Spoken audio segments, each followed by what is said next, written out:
तेज पतिव्रता ने जब दिखाई दिया तो नियम प्रकृति का कसमसाने लगा। अनसुईया की बहन जाल पाजी रही दोनों सतियों की जब की सगाई हुई।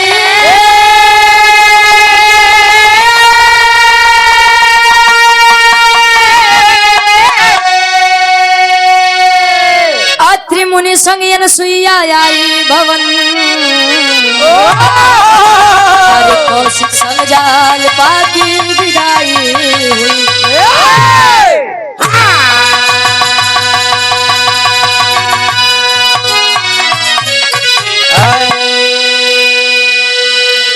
गरिमा सतियों की गर्दिश में जब जब फंसे विधान विरंज का डगमगाने लगा। जरा से मैं आप लोगों का 1 मिनट समय लूंगी गुरुजी।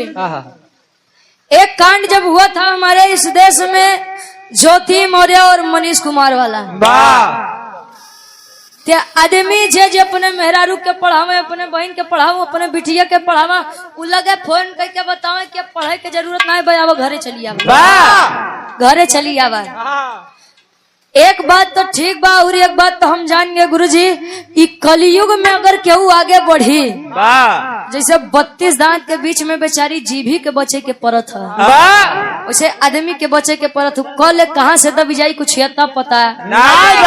और सोशल मीडिया अच्छा भी है खराब भी है। सोशल मीडिया पे जितने जल्दी उठेंगे तो आदमी को अगर ना ही पसंद आए तो ऐसा ऐसा ऐप लागू है कि बाटे केवल चेहरा तोहार भर लेली है बस, बाकी कहाँ कैसे जोड़ के वायरल कर दी है तो खुदे अपन मुंह नहीं दिखाई पौबा। हमेशा से नारियों को दबाने का कार्य किया जाता है, हमेशा से। अगर नारी एक काम कर दे, नारी अपनी खुशी के लिए समाज से बगावत कर दे तो समाज उसका बहिष्कार कर देता है। और लड़का केतनो कुछ करे तो कुछ जने के बोली होता है कि लड़का जाते ऐसा होते का करबा। घर से बिटिया चली जा तो जिंदगी भर खातिर कहीं मर जाबो तब हमारे घरे आऊ नहीं। अब बेटवा केहू के बिटिया लेके चल जा महीना भर बाद बेटा तोहार बड़ी याद आवत बा, चल अब जौन करे हा तौन ठीके करे हा, आव घरे बिरादरी हरन का खियाई दे, हम स्वीकार कर लेते। मतलब बेटवा जाए तो चली आवे, बिटिया जावे तो जिंदगी भर रिश्ता खत्म बा भाई। ये है हमारा समाज। और जो समाज कहता है कि बेटे और बेटियां एक बराबर होते हैं तो जब 100% में 95% आदमी झूठ बोलते हैं। केवल काहे भर बिटिया एक समान यहाँ आज के समय में। जरा विचार करेंगे सतियों के सतीत्व को जब जब छेड़ा गया है, जब जब ललकारा गया है, सती अगर अपने पर आ जाए तो सुई से समुद्र को खोदने का कार्य करती है। सती पत्नी अगर चाह ले तब दिनकर का घोड़ा नहीं चले, रात्रि होखबे नहीं करे, लेकिन अगर मेहरारू चाहे तब भाई तब आज के समय में बस नीला ड्रम में एक मेहरारू भर दी है बात लड़के बेचारे सोचता बिया करी कि नहीं करी। लागत बा कि सबके किस्मत जैसा हो कि नीला ड्रम में जाइ कहो। अनसुईया की बहन जाल पाजी रही दोनों सतियों की जबकि सगाई हुई। बिरहा आप लोग स्वर्गीय गुरु हैदर अली गुरु जी की आवाज में सुने होबा, बड़ा पसंद भी करे होबा, लेकिन आज गुरु जी अब देखा बिरहा जगत में कितनो बड़ गवैया हो जाये हैदर अली गुरु जी ना ही बन पाई। लेकिन एक कोशिश रही आप लोगों के थोड़ा सा एंटरटेनमेंट देकर, कहा कि हम जब अपने एरिया में रही थी तो सोची थी कि वह अपन विधा लेके चली। तो पूर्वांचल में जाए तो रोज नए नए कांडे आदमी सुनते हैं, कांड करत करत आदमी परेशान बा, लेकिन गाँव में नहीं परेशान बा। बिरहा में बड़ी सुंदर कवि जी गजल का भाव लिखत है। अनसुईया जी अत्रि मुनि के संग और जालपा जी कौशिक मुनि के संग। खास कर बिरहा हमारे आज के जनरेशन खातिर बा, जौन अपने दुल्हा के नहीं होता है, जौन दुल्हा अपने दुल्हनी के नहीं होता बा। एक लाइन बड़ी सुंदर गजल के भाव लिखत है कवि जी, कोनो लड़की अपने बेवफा सनम बदे कहे।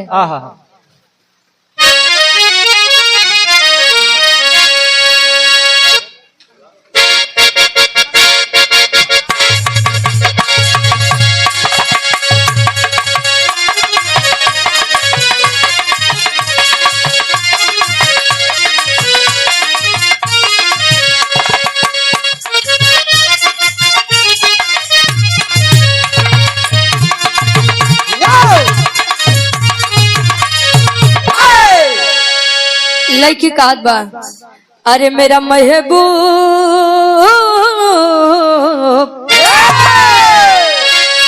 मेरा महबूब मेरे साथ बड़ा चाल किया, मेरा महबूब मेरे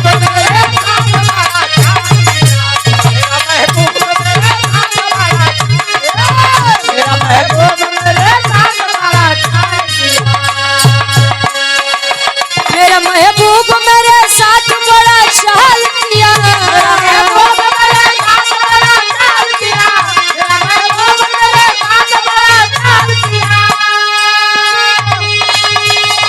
और तो मेरा महबूब मेरे साथ बड़ा चाल किया, चाल किया।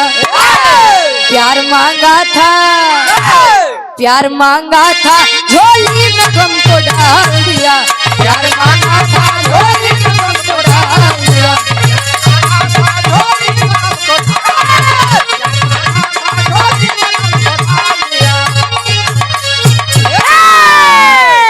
लेकिन लोग कहते हैं कि त्रिया चरित्र दैवो न जाना, मेहरारू के चरित्र तो भगवानों नहीं समझ पाए ना, आप लोग तो बहरहाल इंसान है।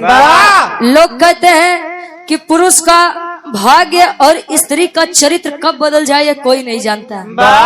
ये पहले के लोग कहें, लेकिन आज के समय में लइकन का चरित्र और लइकिन के चरित्र कब बदल जाए हो नहीं पता बा गुरुजी। का हो कवि जी लिखते हैं कैसे,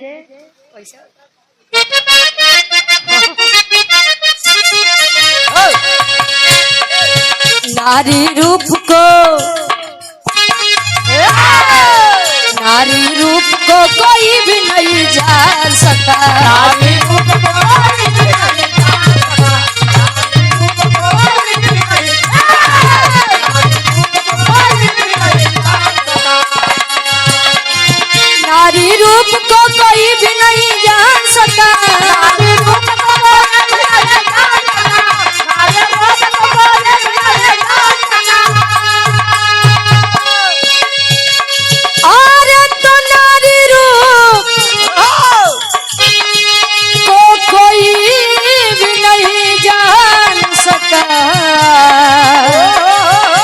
दानो दानो महामान न पहचान सका, दानो महामान न पहचान सका,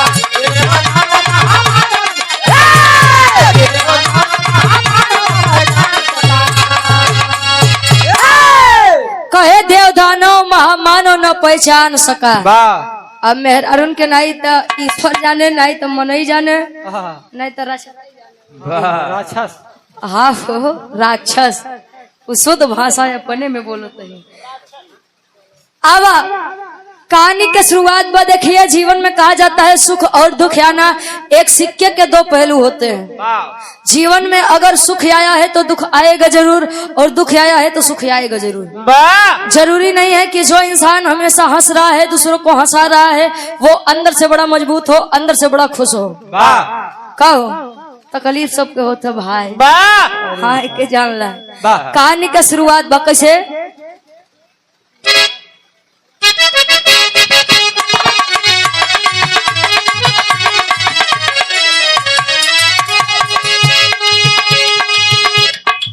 पति की सेवा से,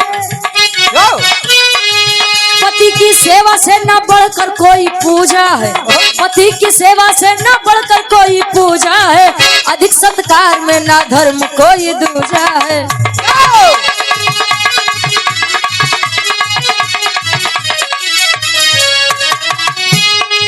गई ससुराल जाल पाया जब संयोग हुआ, गई ससुराल जाल पाया जब संयोग हुआ, पति कौशिक मुनि को पुष्ट वाला रोग हुआ।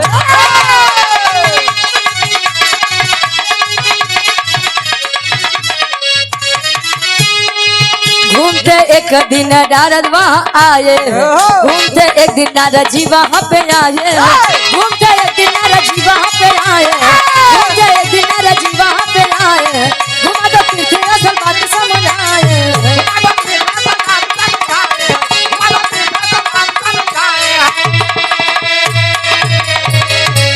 और आप सम्मानित गार्जियन जी अनिल यादव जी के पूजनीय माता जी के द्वारा अच्छा यहीं से आप हमारी पूजनीय माता जी के द्वारा इस भाव को सम्मान 100 रुपए देकर किया गया, बहुत बहुत धन्यवाद। आशीर्वाद के चाह रही। और आप संत राम यादव जी विनायकपुर के ऐतिहासिक सजमी से आपके द्वारा 100 रुपए का सम्मान, बहुत बहुत धन्यवाद। आशीर्वाद के चाह रही। कहे पति की सेवा से न बढ़कर कोई पूजा है, अधिक सत्कार से न धर्म कोई दूजा है। दुल्हा के सेवा कैला, माई बाबू के सेवा कैला तो कोनो जगह जाए के जरूरत नहीं। लक्ष्मी जी सोचा सदैव अपने विष्णु जी के गोड़ दबावे। लक्ष्मी जी के गोड़ हमेशा, लक्ष्मी जी हमेशा अपने सैया विष्णु जी के गोड़ दबावे। ब्रह्मा जी लगे, उनकर धर्म पत्नी जी सरस्वती जी बैठी रहा। मतलब मनसेधु के सेवा, पति के सेवा से बढ़कर कोई पूजा है ये नहीं है।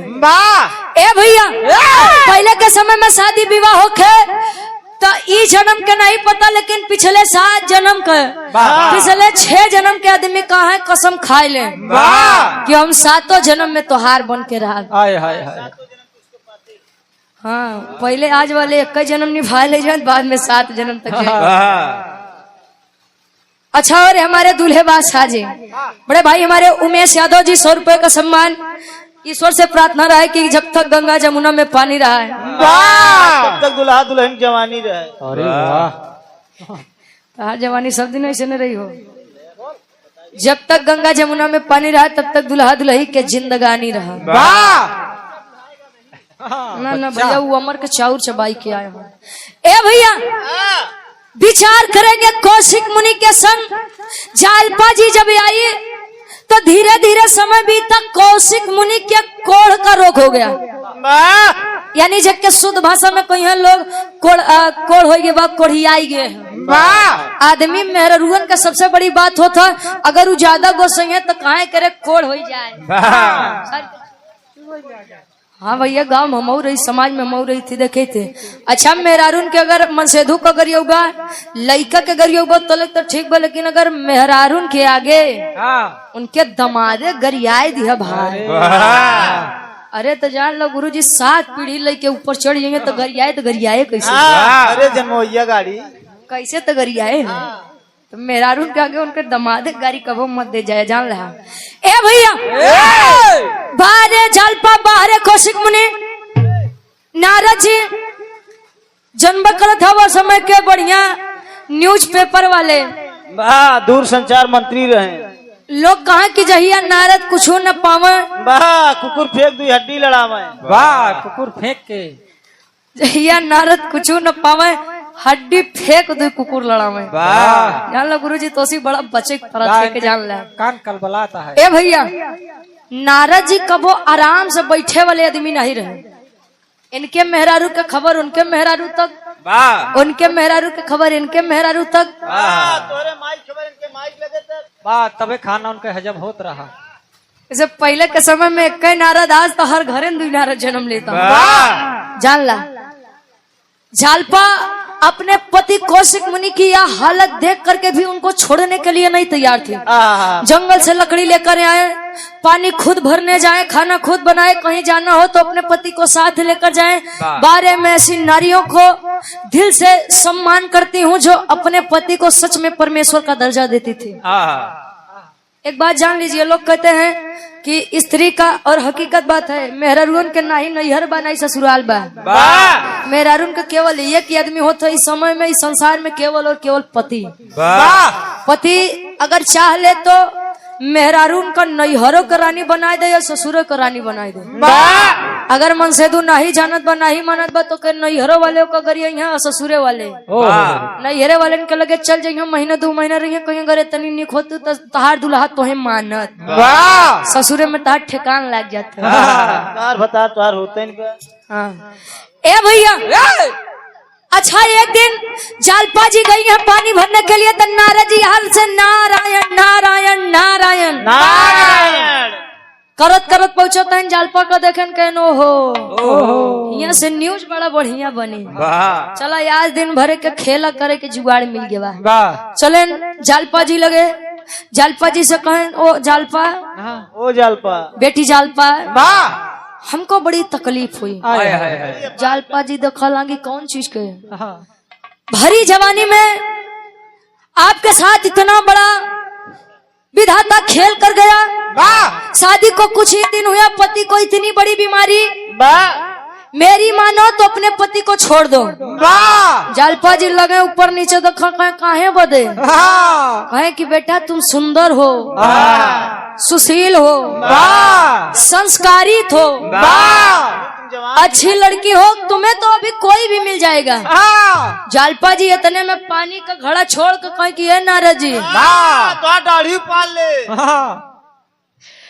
कहे आज तो बोल दिया, लेकिन आज के बाद मत बोलिया।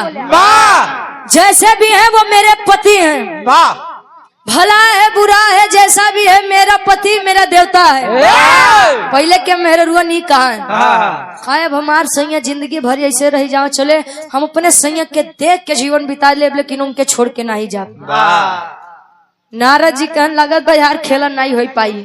कहने काम करा, अपने पति परमेश्वर को तीर्थ स्थलों का दीदार करा दो, हो सकता है ईश्वर का आशीर्वाद लगे और आपके पति ठीक हो जाएं। कहीं नहीं काम बढ़िया कहा था। चलो तही जालपा जी कैसे एक लाइन गीत लगत बा, और ये गीत हमरे काका बाबा हरन के उम्र में बड़ी तहलका मचाए रहे। कैसे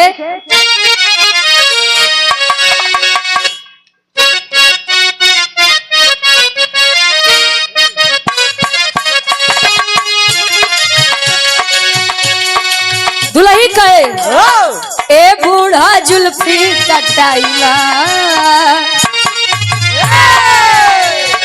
ए बूढ़ा जुल्फी कटाइला, अब ना यही है जवानी। ए बूढ़ा जुल्फी कटाइला, अरे ये बूढ़ा जुल्फी कटाइला, अब ना यही है जवानी।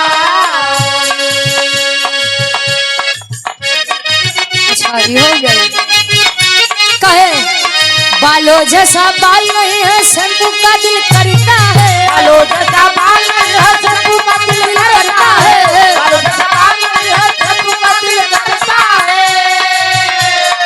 ए बूढ़ा अंडा लगाइला, ए बूढ़ा अंडा लगाइला, अब ना यही है जवानी। ए बूढ़ा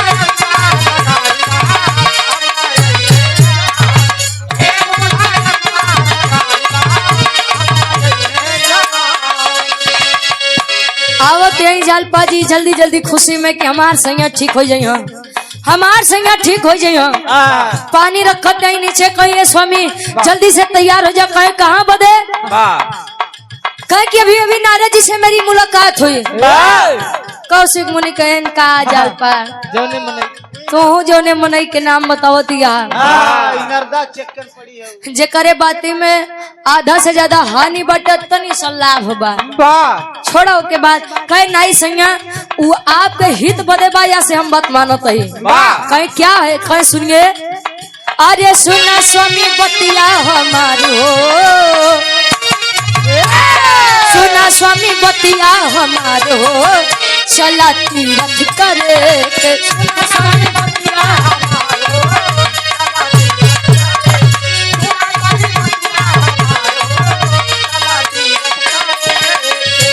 कहे चल के दीदार करा हरि के चरनिया,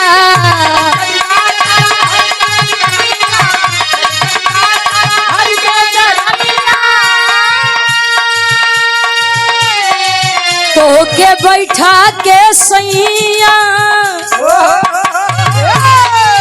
तो के बिठा के सैया लई चलबो कनिया,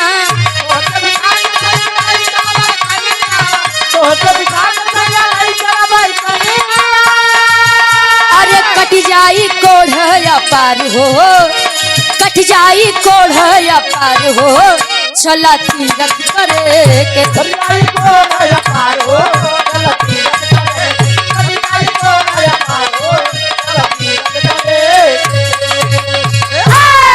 कहे चली के दीदार करा हरि के सरनिया, तो के बिठाए के संग लई चलब कनिया।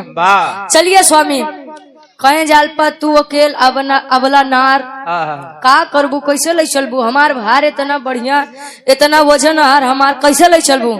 कहीं ना स्वामी तू केवल तैयार हुआ। अरे बाबा के अमरपाल यादव। और आप सम्मानित गार्जियन जी, पूज्य बाबा जी आप श्री अमरपाल यादव जी बाहर तारा की ऐतिहासिक सरजमी से आप गार्जियन जी के द्वारा 100 रुपए का सम्मान, बहुत बहुत धन्यवाद। आशीर्वाद के चारे के बच्चे अपनी कला में कामयाब रहे। ए भैया, अच्छा जालपा जी तैयार की अपने सैया कौशिक मुनि को लेकर चली है बद्रीनाथ, केदारनाथ, प्रयागराज। अच्छा जितना पाक पवित्र तीर्थ स्थल बा हर जगह लेके जाते हैं, कुछ नहीं भा भूखी पियासी जालपा बेचारो एकदम पसीना पसीना हो गई। कौशिक मुनि कहे कि जालपा तुम्हारी हालत हमसे देखी नहीं जात बा। अरे पगली मैं तो तुझसे कह रहा था कि नारद जी के बात मत मान। वो तो चली गए कह के यार सती तू होती यार भूखे पियासी हमका लई के टारतिया कहाँ कहाँ ले चलबू, ना तो कोनो देवता प्रसन्न भय, ना तो हमार कोड़ खत्म भा, का करबू, चला फिर से चला। जालपा जी समझाओ तही कि ये सैया यहाँ इतने से कुछ नहीं भो, लेकिन अभी एक स्थल ऐसा है जहाँ पर हो सकता है कि भगवान भोलेनाथ की कृपा लग जाए। कहाँ कहे अभी अमरनाथ जैसा पाक पवित्र तीर्थ स्थल बचा हुआ है, मैं आपको लेकर के चलूंगी और आपको बिना ठीक कराए मैं वहाँ से वापस नहीं आऊंगी। चलिए उम्मीद की किरण अपनी आंखों में सजा करके जालपा जब पहुंचत बा अमरनाथ, तले अमरनाथ के दरवाजे के बाहर खड़ी बा कहे सैया ए सैया हमार माना अंदर बड़ा जमाव बा लोगन के, यहाँ से जवन दिक्कत तकलीफ हो बताई दे हरे से आवत चली चला है। कहे कि जहाँ खड़ा होता जहाँ बैठत है 100-150 ग्राम कोड़ते ऐसे न गिर जात बा। आदमी अलग से तिरस्कार भरी नजर से देखते है ना चला कहे नहीं जालपा जालपा अगर मैं यहाँ पर आया हूँ तो मुझे अंदर लेकर चलो। मैं भगवान भोलेनाथ से पूछना चाहता हूँ कि आखिर उन्होंने मेरे साथ इतना बड़ा अन्याय क्यों किया है। भाई मेहरारू अपने सैया जी के बात के जिद के आगे झुक गई और लेकर चली है अंदर अमरनाथ दरवाजे में। कैसे लोग देखते हैं ए भैया कोढ़िया के रास्ता दे हो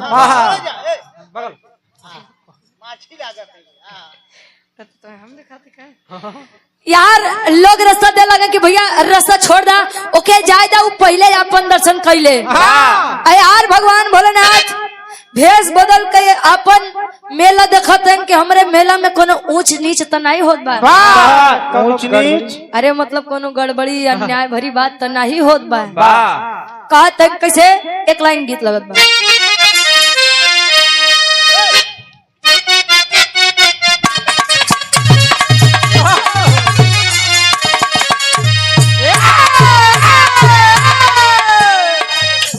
सास ससुर पतो तीनों आपस में बैठे हैं तब पुरानिया बतावा कि जब पहले महुआ आदमी बिन के जाए तो ओकर लपसी बने घरे का बाबा आ ओकर पकौड़ी बनावे गुरुजी गुलगुला। हाँ भैया अब हमारे लोग के जमाने में कुल हेरा जात बा तो हम लोग खा जानी, लेकिन हाँ खाए का करवा जैसे जवानी छुअत बतले सब महुए छुआ बंद हो गया। तो मैं आजकल के लड़का का करे, पहले के लोग महुआ लड़का में कितना रहा तो महुआ बिना के धोई के खाए ले जाए। आजकल के लड़का कहीं है तार दिमाग उमाग खराब बका खावा ना जाती पिया जाते। अरे तो खाए वाले बैठा है पिए वाले वही और खाई है खाना ऊपर गिर है चल दी टाइम ना अबे केवल खाए वाले बैठा है और खाई में भलाई रहे गुरुजी। वो अपने बेचारा बताते बा क्या करबा।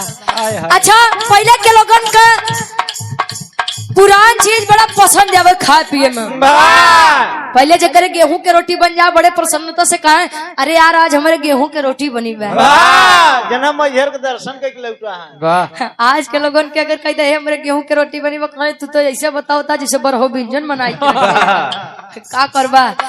दुल्ही दुल्हा यानी सास ससुर अपन बैठ के अपन पुरानी विधा के जिगावत है ना तले दुल्हियो बैठी बा कहा कैसे बुढ़वा मलाई खा ले बुढ़िया खाए लपसी बुढ़वा मलाई खा ले बुढ़िया खाए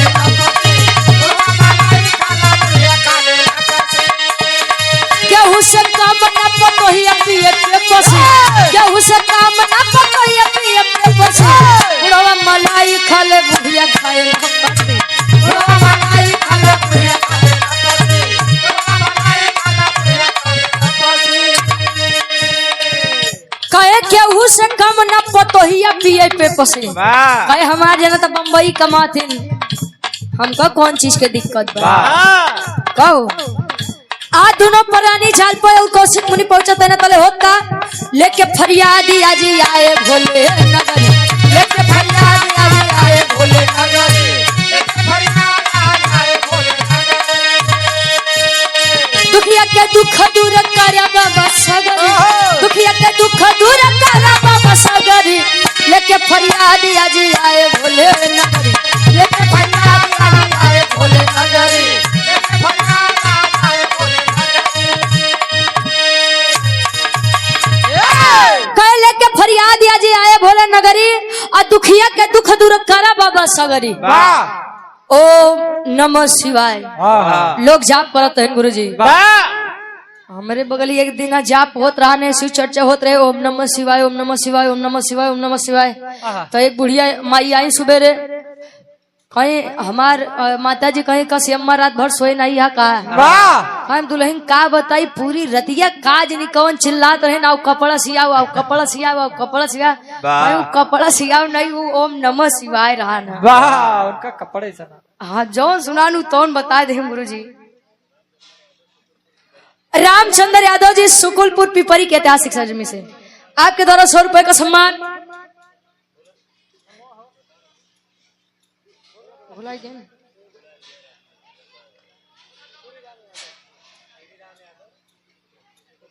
सुकुल का पूर्व से आप गार्जियन जी श्री राम यादव जी आपके द्वारा 100 रुपए का सम्मान बहुत बहुत धन्यवाद आशीर्वाद के चाह रही। अच्छा दोनों प्राणी ओम नमः शिवाय करते करते अंदर पहुंचे। ताले बाहर से भगवान भोलेनाथ आते हैं ना जालपा अपने सैया जी कौशिक मुनि कर ले के बाहर से ढोवत ले के आगे खींचत आगे चलते हैं तब इतनी सुविधा नहीं रही हो। पहले जब बियाह में साइकिल पाई जाए तो लागे कि आज बुलेट पाओ यहाँ। आज के समय में माई बाबू अपन बिटिया दे देता वो नहीं क्यों देखता लइका बा केतना अंगूठी पाए बा सिकड़ी पाए बा तो केतनी मोट सिकड़ी पाए बा डबल बेड पाए बा कि वैसने पाए बा अलमरिया ठीक ठाक बा कि नहीं बा माई बाबू बेचारे तरसत है देखता कि कैसो हमार बियाह बिटिया बियाह निक से बीत जाए। आदमी पहुंचे यार सब तो बढ़िया रहा लेकिन पनीरियम तेल ज्यादा हो गया सब ये दिन और ये पल आपको तब महसूस होगा जब आप भी कभी पिता बनेंगे।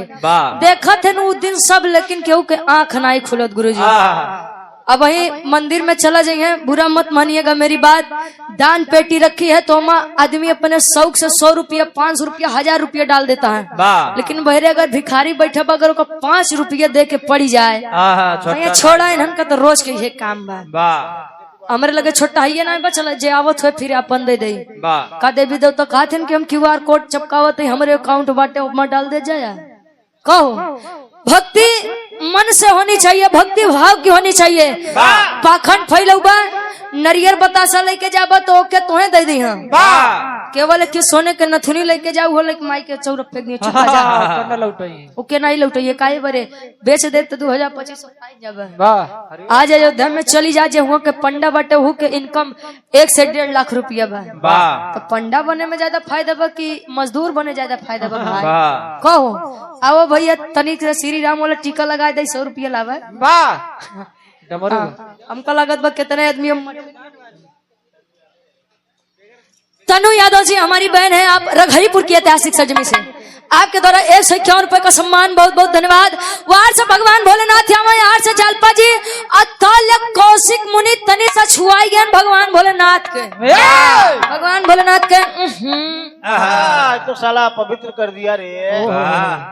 कहे कि कौन है मेरे ही दरबार में आकर के मेरे ही मेले में आकर के मुझे पवित्र करता है। अरे जा हम तुझे श्राप देते हैं। अरे बाप रे बाप इतनी बतिया जब जालपा जी कौशिक मुनि सुने तो जालपा जी कौशिक मुनि हाथ जोड़ के बैठ गए। ए बाबा ए महाराज गलती होगी गलती सही काम होगा। कहे नहीं नहीं नहीं तूने हमें अपवित्र किया है। जरा सोचिए साहब जहाँ पर हम ये सोच कर जाए कि हुआ जाते हमारी तकलीफ कम हो जाए, और हुआ पहुँचते मन तकलीफ अगर 2 गुना 3 गुना बढ़ जाए तो आदमी का करी हो। भगवान भोलेनाथ लगे गए ना अपन दिक्कत बता तले भगवान भोलेनाथ शराब सुनावत है। कौन चीज के? राधे श्याम के भाव लगत बा।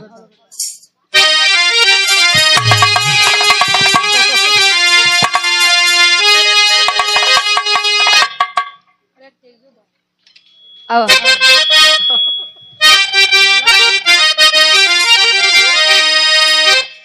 अरे मन की आशा पर पानी फिर गया, अरे राम मन की आशा पर अरे अब पानी,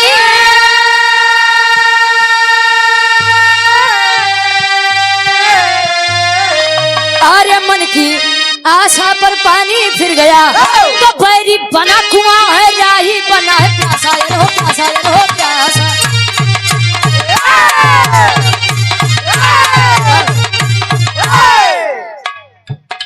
राही बना है प्यासा।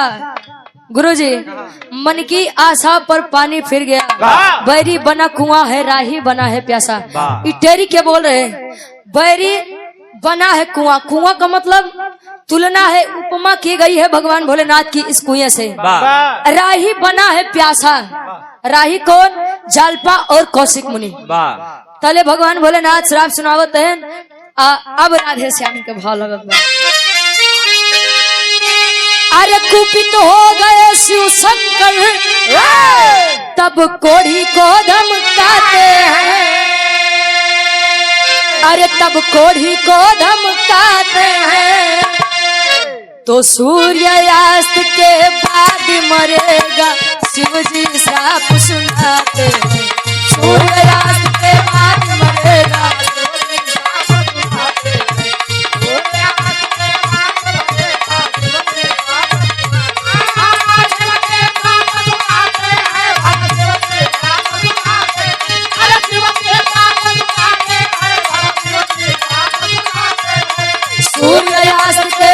मरेगा शिव जी श्राप सुनाते हैं, सूर्यास्त के।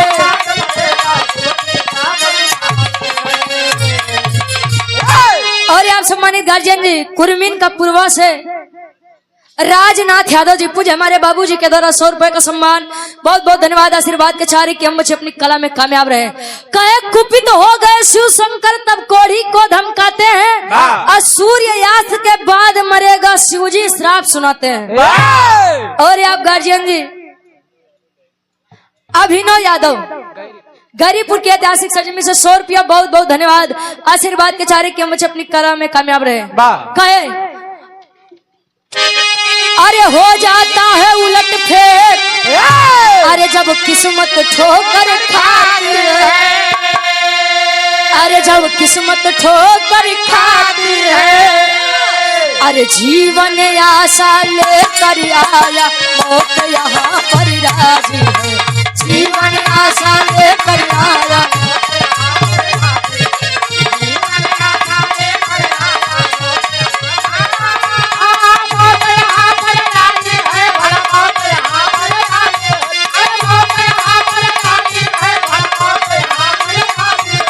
जीवन आशा लेकर आया मौत यहाँ पर राजी है।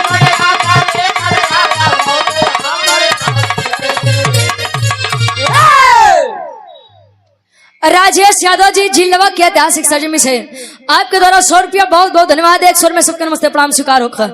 कहे हो जाता है उलट फेर जब किस्मत ठोकर खाती है, और जीवन की आशा लेकर आया मौत यहाँ पर राजी है। होता है ना, लोग कहते हैं कि जा भगवान तो गरीबी में आटा गिल कह दी है, कहो एक तो जब थोड़ बहुत रहा भैया वो में और नाश कह दी है। भगवान भोलेनाथ श्राप सुनाए कि जा हम तुझे श्राप सुनाते हैं कि सूर्य अस्त होते ही तू अपने जिंदगी की आखिरी सांसें ले रहा होगा। सूर्य अस्त होते ही यम लोग यमराज जी आएंगे और तुझे लेकर जाएंगे। इतनी बतिया कौशिक मुनि सुने तो जालपा का लगा देखा, जालपा लगे कौशिक मुनि का देखा।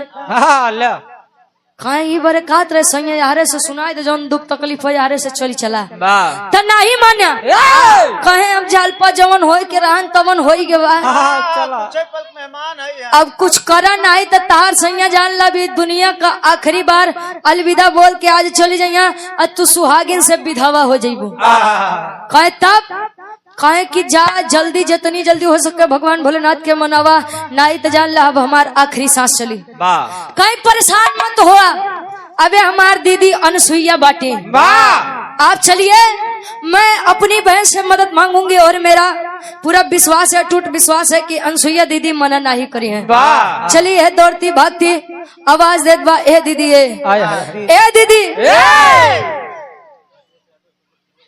राकेश यादव भैया हमरे सुकुल का पूर्व पिपरी के ऐतिहासिक सजमी से 100 रुपया बहुत बहुत धन्यवाद इसनी राकेश यादव भैया नाम तोहार बड़ा घुमाइश भाई हाँ कहूँ कहा भैया ढेर आदमी राकेश यादव हाँ जिन्हें लौहर दक्षिण में हाँ जिन्हें पश्चिम में हाँ जिन्हें कुर्मीन का पूर्व में हाँ उनके भैया हमका लौहर पश्चिम जाए के बाद में पता लगना भैया कुर्मीन के पूर्व या त्योहार जान ले बड़ा राकेश यादव भैया नचाया तुम ए भैया कहा बा कुटिया के बहरे से आवाज देत बा दीदी निकला जल्दी निकला नहीं तो बड़ी देर हो जाई अरे तार बहन सुहागिन से विधवा हो जाई अनसुईया जी निकले का बात बजल पाए का बात बा बड़ा चिंतित लगत हो सब ठीक तो बा कहीं दीदी अब का बताई जिंदगी हमार फूट गया विवाह भवा कुछ दिन बाद संयक के कोढ़ वाला रोग हो गया नारद मुनि कहे कि चली जा दर्शन दीदार कराए दे संयक के कोढ़ कट जाई हर जगह गए कुछ नहीं भवा अमरनाथ गए भगवान भोलेनाथ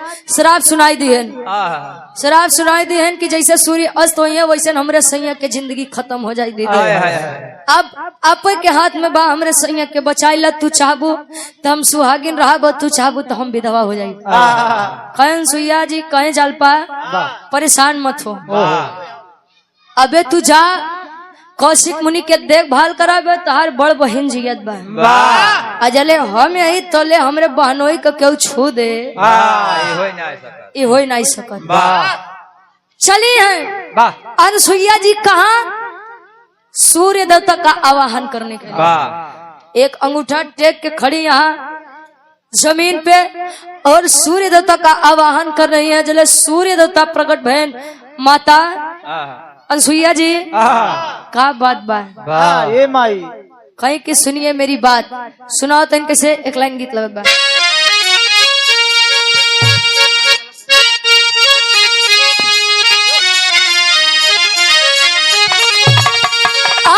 झुलनिया के गुजवा और झुलनिया के गुजवा अब टूटल राजा जमनिया से गड़िया छूटल ए राजा जमनिया से गड़िया छूटल ए राजा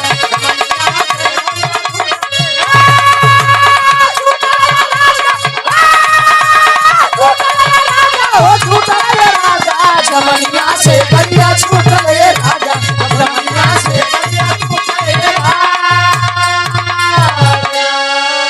कहे झुलनिया के गुजवा टूटल ए राजा जमनिया से गड़िया छूटल ए राजा जमनिया स्टेशन से गाड़ी छूटत बा कितना आदमी यहाँ तू गई है जवनिया से गड़िया छूटल ए राजा जवानी से गाड़ी छूटत हो गाजीपुर जमनिया स्टेशन है वहीं से गाड़ी जब छूटी तो रामदेव गुरुजी पहले के गवैया जवन गाय दे वो अमर हो जाए कहे अब न मिली ये बाबू अब न मिली तो नेनुआ के तरकारी अब न मिली इतना आदमी कही कि आवत तनी हमारे खिया तो हम शुद्ध खियाई नेनुआ कितना कही कि अब न मिली ये बाबू अब न मिली पतिवर्ता मेहरारू खाए नहीं मिली जब तू खुदे पत्नी वर्ता हो तब तो मिली तू 72 जगह मुंह मारा मेहरारू तो हर राह देखा है कहो गुरुजी 15 अब तो तलाको ऐसा होत बा लागत बा कि कुछ दिन बाद तलाको बदे कार्ड छपवावे पड़ी शुभ तलाक होत बा 5 लाख हमार बाबू बियाहे में खर्चा की हो 10 लाख तू लोग दहेज ली है, 15 टोटल मिलाई के 15 लाख हमें दा। अगर एक आध लड़का बा कहीं की जितना कमावा आधी पगार हमका दे दी। जा तहाँ जहाँ मर्जी का कोनो दिक्कत नहीं बा। तलाकों ले में आदमी बड़ा आजकल खुशी होते हैं। एडवोकेट साहब हरे जितना बढ़िया कोर्ट मैरिज कराते हैं उतना बढ़िया तलाकों वाला पेपर लेके बैठा है भाई। अच्छा हकीकत बात है, डॉक्टर को चाहिए हो कि आदमी हमेशा स्वस्थ रहा है। कुछ डॉक्टर तो ऐसे हाँ कि पेट पिरात बात भैया मुड़क दवाई दे, कौन डॉक्टर साहब पैसे दवाई दे हमें नहीं भवा कहने काम कराए। अबे समय लगे बाकी हम दवाई थोड़ा बढ़ा देते हैं। डॉक्टर चाहता है कि आदमी ज्यादा से ज्यादा रोगी हो खाए, शिक्षक चाहत भाई आदमी ज्यादा से ज्यादा अनपढ़ हो खाए, वकील साहब अरे चाहता कि ज्यादा से ज्यादा मैटर हमरे लगे आवे आहो सब ज्यादा से ज्यादा फेरा में हाँ सब के अपन अपन व्यवसाय चाहत बा। ए भैया जरा विचार करेंगे, अनसुईया जी यहाँ सूर्य देवता के आवाहन करी। सूर्य देवता है माता बोलिए कोई बात हो गई कहे हाँ बेटा सुनो मेरी बात कहे क्या सुनाओ तो अरे कहे अनसुईया अरे कहे अनसुईया बात माना ये सूरज कदम अपना ना बढ़ाना ये सूरज कदम अपना ना बढ़ाना ये सूरज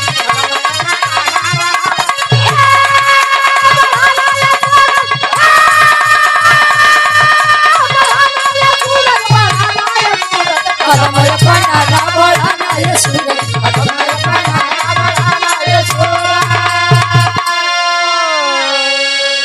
कहे कहे अनसुईया बात माना ये सूरज कदम अपना ना बढ़ाना ये सूरज।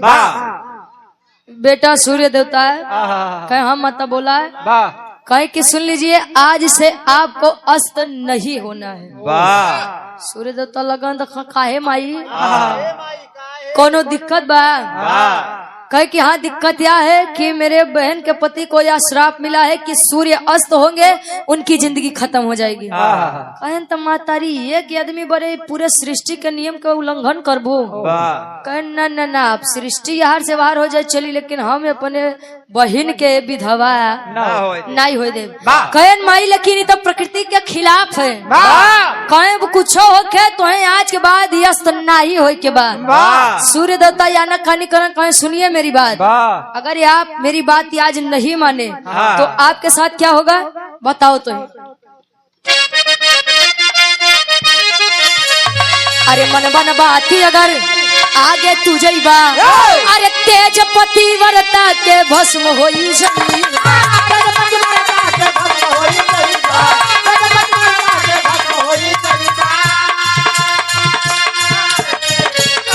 अरे फरियाद हमारी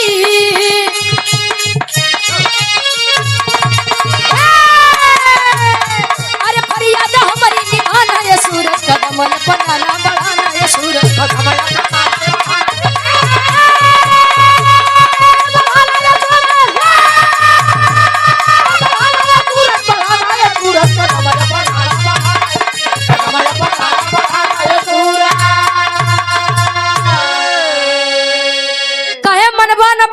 अगर आगे तुझे बात तेज पतिव्रता के भस्म हो जाइबा।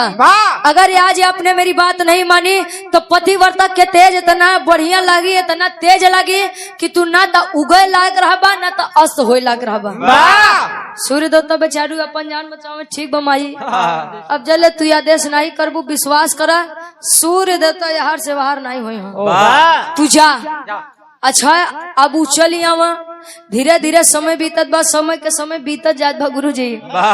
आदमी जब काम धाम लगाए रहा वो सोचे कि तनी सा जुड़वनिया होए तनी सा शाम होए तो हम लोग अपन काम करे बदे जाइए।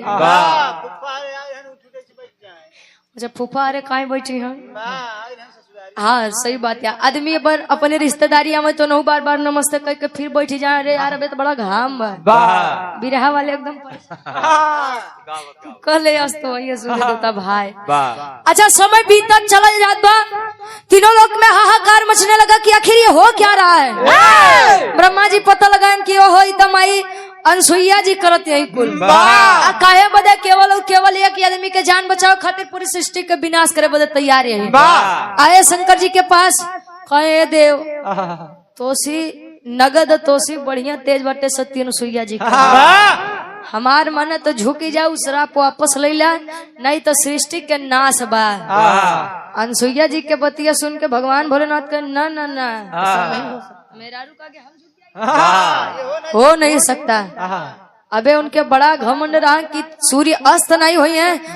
अब वह श्राप हम उल्टा करते ही कि अगर सूर्य देवता अपने टाइम से ना ही अस्त भय तो अब जान ला कौशिक मुनि महाराज अब इतनी बतिया सूर्य उदय होने के लिए आदमी परेशान। गुरुजी यार भगवान भोलेनाथ उल्टा करें कि अबे तक श्राप जो रहे कि वो कोढ़ी रात में मरी, अब इस श्राप बा कि ऊ कोढ़ी सूर्योदय के दिन मरी। सूर्योदय जब होई भाई रातें नहीं हो बाकी समय तू कंटिन्यू चल भाई करी का गुरुजी। अच्छा यार जब इतनी बती है अनुसुईया जी सुने तो अनुसुईया जी फिर से पहुंची सूर्य देवता का आवाहन करे बरे। सूर्य देवता फिर से आए, कहे माई बोला कहे एक काम करिए अस्त हो जाइए, अब बस हो जाइए। कहे कि हाँ बेटा बस हो जाओ। कहे चला महतारी आराम तो दी याद तो केहू की केहू अटे जे दिन रात अपने सेवा में काम में लगा बा। अब विश्वास कराए जले बिना आपके कहे हम अस्त नहीं भय जले आप आदेश नहीं करबू तले हम उदय नहीं हो। अच्छा जब शाम भय गुरुजी ऐसे लागे कि आज त्योहार बा, आदमी अपन बिस्तर बढ़िया बिछाइन पूरी कचौड़ी बने लाग, नियम फिर से बढ़िया हो गया। अपन खाएन पियन जौन भी खाए पिए के रहन बिस्तर बिछाइन लेटे अब सोवत है। धीरे धीरे अब समय फिर से बीता चला जाता 6 घंटा 8 घंटा 12 घंटा 14 घंटा 16 घंटा 18 घंटा 20 घंटा घंटा घंटा बीता जात बा। गुरुजी आप सब उठ बैठ जा रहे यारी तक करिया टेढ़ हो चला जा। कब अबे साला राते नहीं हो खा, अब रात हो के बाद दिन नहीं होत बा का होई हो। इसे हमका पूरे रामायण में गुरुजी कुंभकर्ण बड़ा बढ़िया आदमी मिला। केवल सोते रहा बेचारा एक दिन जागा तो वो अपने आखिरी दिन में जागा है। हमका तो लागत बन का अपन गुरु माने। अच्छा कुछ आजकल के जनरेशन के लड़का है कि लेटर है उनका खाली एक आवाज दो खड़ा हुई तो उनके चक्कर या फिर बैठ जाएंगे। ए भैया अच्छा यार सूर्य जब नहीं उदता है फिर से हाहाकार मचा तीनों लोक में।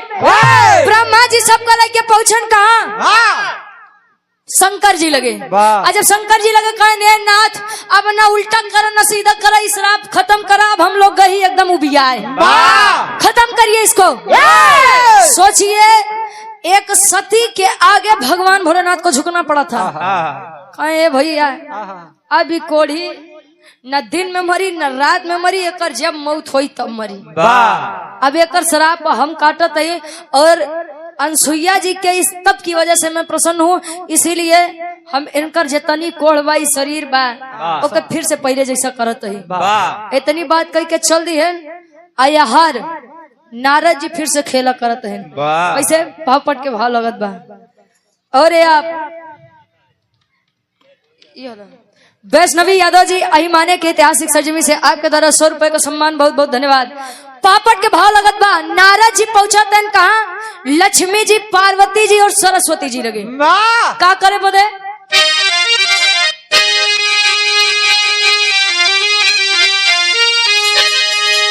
अरे सुंदर काया दई दिहले, अरे जिंदगानी भोले दानी हो, तो सुंदर काया दई दिहले जिंदगानी भोले दानी हो, तो दृश्य देख के सोचे नारद ज्ञानी भोले दानी हो।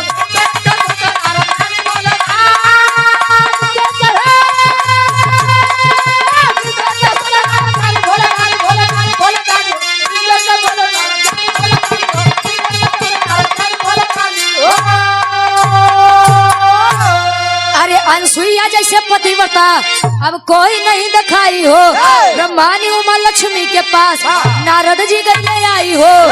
अरे तो पतिया सुन के सोचे तीनों रानी भोले दानी हो, तो दृश्य देख के सोचे नारद ज्ञानी भोले दानी हो।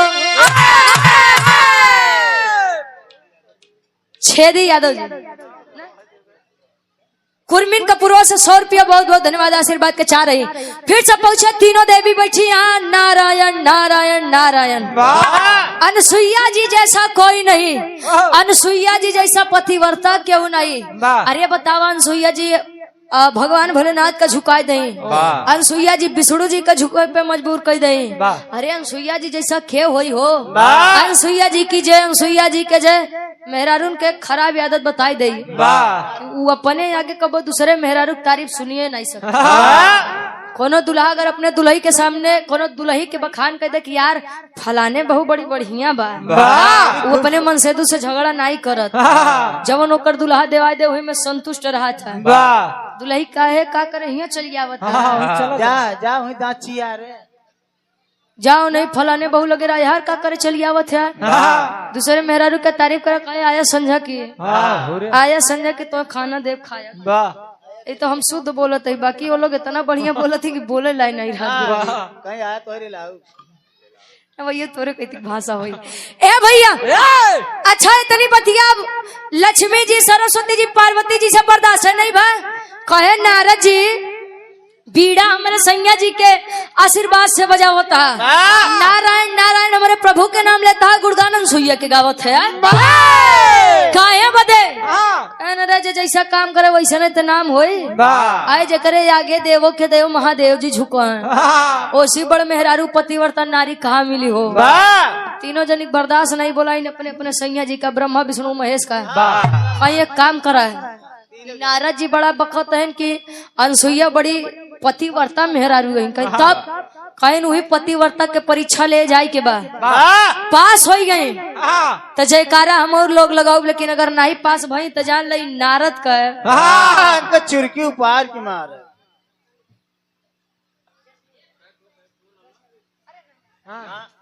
अरे नहीं नहीं, हमारे यहाँ लड़कियों से पैर नहीं छुआते हैं भैया। वैष्णवी यादव जी ला हमारी तरफ से अहिमाने से आपके द्वारा ये ढेर सारा पुरस्कार खूब पढ़ा, खूब आगे बढ़ा, माई बाबू के नाम रोशन कराए, सुल्तानपुर के नाम रोशन कराए। हाँ हाँ एक हमारी तरफ से क्योंकि दिहू मत नहीं तो गदेला विदाई पाओ थे तो माई बाबू सबसे पहले लेके तो कुछ गदेला हाँ तू अपन जोड़त रहा थे कि 200 यहाँ 300 अगर मांगे लगे कहा तो खर्चा हो गया। कहियो दा ऐसे हमारे साथ धोखा बाबा पहले गदेला जब मामा खिया चली जाए आवत की जब विदाई मिले तो कहा कि तू यार दे दे नहीं तो हेरवाई दे बा। जब माई बाबू लगे आई गए तो दोबारा कहाँ मिले वाला बाबा। हमारी तरफ से बहुत बहुत धन्यवाद। हमारी बहन है, छोटी बहन है वैष्णवी अहिमाने से, यूट्यूब चैनल और ये यूट्यूब पर चैनल भी है हमारे भाई का, वैष्णवी ऑफिशियल यूट्यूब चैनल है। आप लोग सम्मान करिएगा भाई का। और अच्छी बात है कि बहरे वाले से ज्यादा अगर अपने खिया के कलाकारन के सम्मान दे लेबा, बढ़ाई देबा तो अपने खिया के नाम हो जाई भाई। कितना आदमी सब कहा कि भैया रुचि यादव प्रतापगढ़, तो कहिए प्रतापगढ़ कहाँ बा तुमके बताओ पड़ते भैया, वो प्रतापगढ़ हुए राजा भैया वाला प्रतापगढ़, तब जनी अच्छा अच्छा हुए कुंडा प्रतापगढ़ कहो। कैसे काम कर कि आदमी जिला तोहरे नाम से जनाओ। ए भैया अच्छा यार तीनों जनी के बात मान के आखिर मन से दुल्हाओ नहु रहन मेहरारू के आगे इतिहास गवाह क्यों चला नहीं नहु तीनों जने चल रहे साधु के भेष बदल के कल अनसुईया जी के कुटिया के बहेरवा से अलख जगावत है। कैसे आल्हा के भाव लगत बा।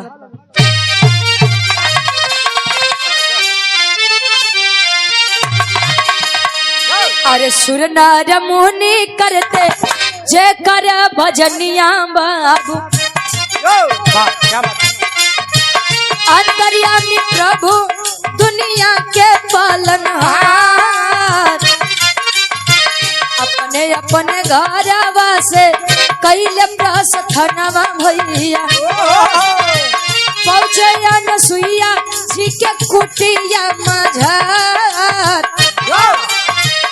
खड़ा हो दुआरिया पे अलख जगवले बाबू, भूखा ही कोई देता भोजन करा, अनसुईया चित्र अत्रि मुनि बनवली बाबू, रोई रोई सारा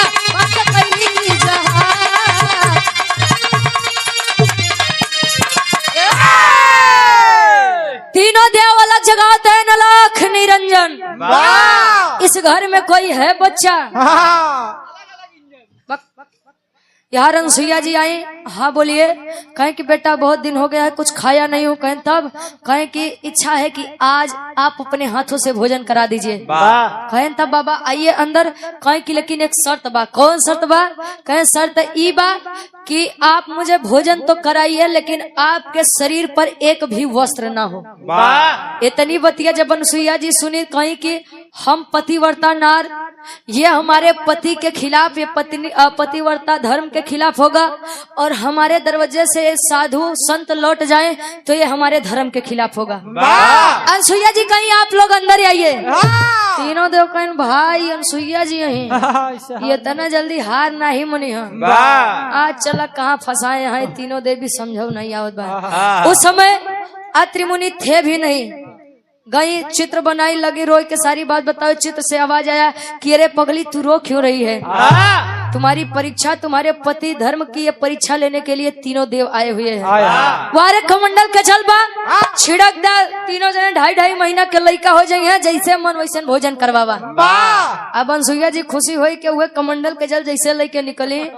तीनों देव कहे ने माई भोजन नहीं कर पेट भरियो बस आगे ना अब बिना भोजन कराए न जाए नहीं दे। जान गए कि अब कुछ खेला बरियारे होई भाई।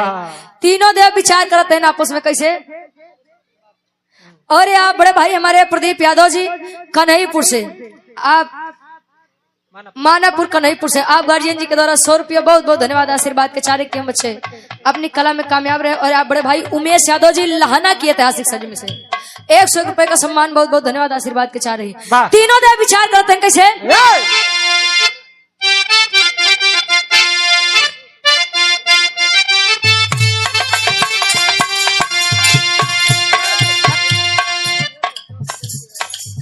कन्हा को मांगे हम भोजनमा।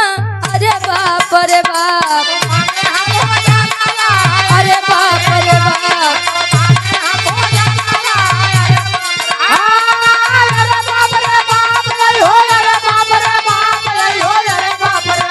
कन्हा को मांगे हम भोजनमा। अरे बाप रे बाप,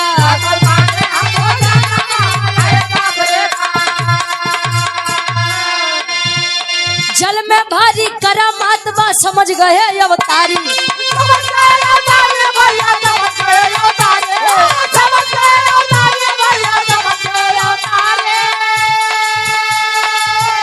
अरे भोजन के अब इच्छा नहीं ना, अब यहाँ क्या करामतारी। बजा अब अपने भगवाना। अरे बाप रे बाप,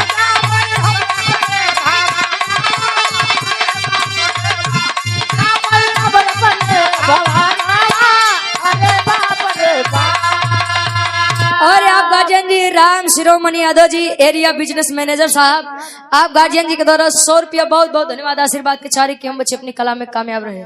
कहे जल में भारी करम मात बात समझ गए अवतारी। अब भोजन के अब इच्छा नहीं ना आज्ञा करम मतारी। जा भाई अब अपने भवन हुआ। अरे बाप रे बाप, अरे बाप रे बाप।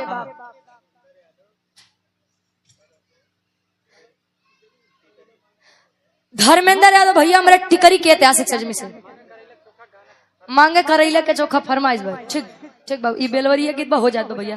100 रुपया बहुत बहुत धन्यवाद। हमारे विधायक एकदम समापन में बा। हाँ उमेश भैया जाया ना बैठा रहा। ए भैया तीनों देव बिचारे करत हैं तले तने में अनसुईया जी कमंडल के जल छिड़क के 2.5 महीना के लइका बनाए दे। अनसुईया जी निर्वस्त्र हो के भोजन करावत हैं बाहर। फिर से नाराज जी भोजन हो ही गया। अनसुईया जी के परीक्षा ले बदे भेजे रहो। परीक्षा ले भेजे रहू तोरे तीनों जने 2.5 महीना के गदेला बन के अनसुईया जी के कोरम खेलते हैं। अब चला नहीं तो वहारे रह जाइए। तू तीनों जने हार पिछा ले। अच्छा पहुंचिन नारद जी कहीं उठावा। ए लक्ष्मी जी उठावा अपन अपन। अरे चुप रहा तू बड़का उठाए जाएगा तो धर्म नसाई जाएगी। सरस्वती जी से कहा तू उठावा। कहना रे ना ना ना पार्वती जी तू ही उठावा। कहे नहीं भैया अभी तो अनसुईया जी बताइए कि हमार जने के हैं तुहार जने के हैं। पता लग तू छोटका उठावा हम बड़का उठाए ले तो गड़बड़ हो जाएगी। नारद जी कहा कैसे अब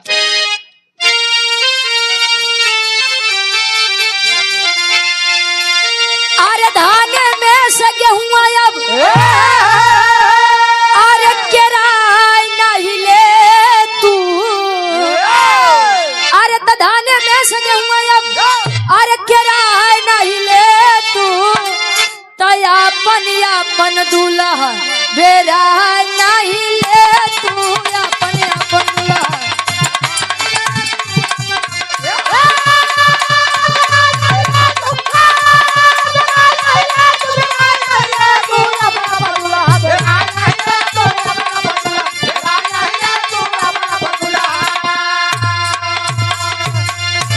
और अपनों से हमारे भाई आप Ram Shiromani Yadav ji area business manager साहब आपके द्वारा 100 रुपया।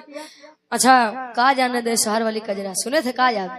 अच्छा इस गीत को हमारे मंच पर अपर आयुक्त कमिश्नर साहब डॉक्टर विश्राम यादव जी गाए थे और ये गीत बड़ा वायरल भी रहे कहो हाँ वो फरमाइश बात ठीक बा हो जात भैया कहे धाने में से गेहूं अब किराए नहीं ले तू आपन ही अपन दुल्हा बेराए नहीं ले तू नहीं समझ पाई यार अनसुईया जी फिर से कमंडल का जल छिड़क के तीनों जने के अपन अपन रूप दे यार भगवान भोलेनाथ कहें कि माई कुछ मांगिला कहें कि अरे हम आप सबका अपन लड़का बने के खिया दे अपने हाथ से खाना हमका जरूर का चाहिए कहें नहीं कुछ तो मांग लीजिए कहें अच्छा देवा कहें हाँ तो मैं चाहती हूँ मैंने इस जन्म में आप सभी को जल से अपना बच्चा बना करके अपने गोदी में खिलाया है मैं चाहती हूँ कि आप लोग हमारे गर्भ से जन्म ले तो नहीं ब्रह्मा विष्णु महेश का बने है आखिरी भाव खड़ी के भाव लगत बा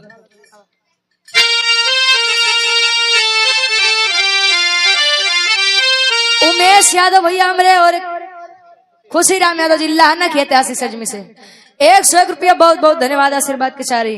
अरे कहे अनसुईया धन्य किस्मत अरे हमारी हो गई तो तीनों देवी औरी देवतन के दीदार हो गई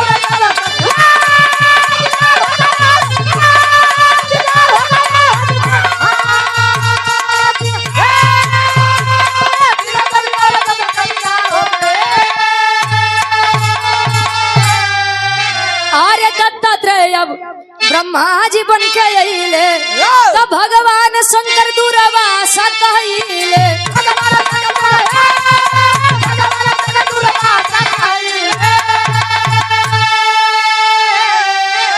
अरे जन्मा भइले विष्णु उजियारी हो गई तो तीनों देवी और देवतन के दीदारी हो गई दत्तात्रेय ब्रह्मा जी बन के अइले हो भगवान शंकर दुर्वासा कहले तब विष्णु भइले चंद्रमा जब उजियार हो गई वे तीनों देव अनसुईया जी के गर्भ से जन्म लिहन ब्रह्मा जी दत्तात्रेय भगवान शंकर दुर्वासा ऋषि और चंद्रमा भइले विष्णु जब उजियार हो गई मेरे विराह के शीर्षक रहे अनसुईया जी के महानता और दत्तात्रेय दुर्वासा चंद्रमा जी के जन्म आखिरी में खानदान के परिचय बा गुरु बिहारी गुरु गणेश गुरु रामलाल गुरकारी स्वर्ग से चंदिका कवि बच्चन जी बने पुजारी हो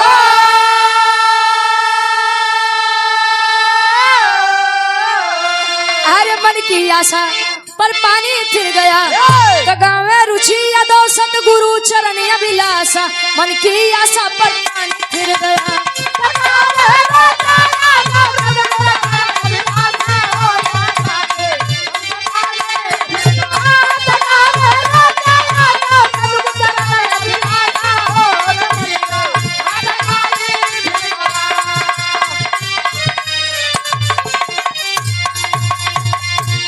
उमेश भैया के फरमाइश बा बुढ़वा बेईमान मांगे करैला के चोखा और ये हमरे राम शिरोमन